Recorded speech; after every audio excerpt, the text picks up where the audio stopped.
is absolutely critical to all of our other efforts to protect the environment. The second group, Climate Change Forum, came seeking ways to collaborate and figure out how to partner and finance government's transition plans in a forthcoming climate event to find solutions. We need to transition to renewable energy sources.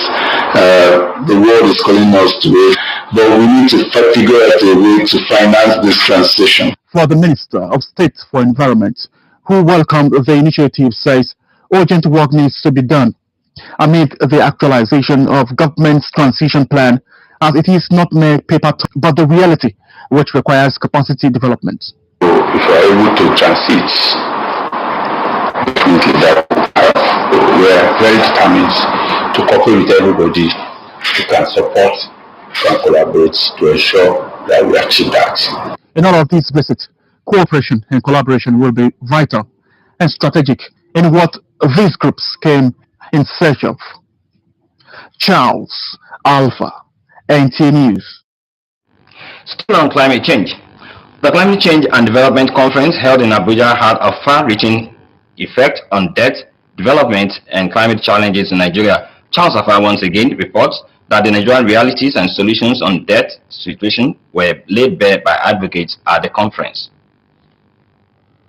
A great number of climate activists, civil society organizations, both local and international, at the Climate Change and Development Conference were hoping to unpack Nigeria's debt situation in the context of deepening debt, social and climate crisis on the African continent and offer solutions. This was exactly what they have achieved. They were able to come up with key insightful recommendations and implementation strategies. Reports had it that in September 2022, Nigeria's debt reached a historic level of 54 trillion naira, while the GDP ratio remains below 40%, with debt servicing costs reaching an alarming rate.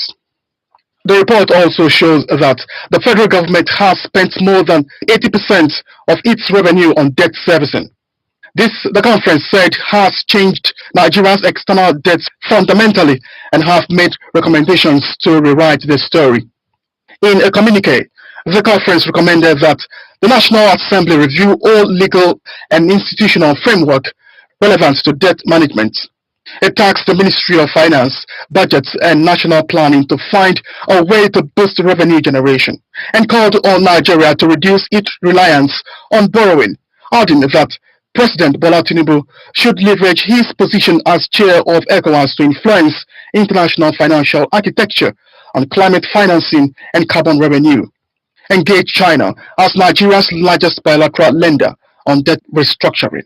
And finally, strive to generate renewable electricity on and off-grid to limit diesel and gasoline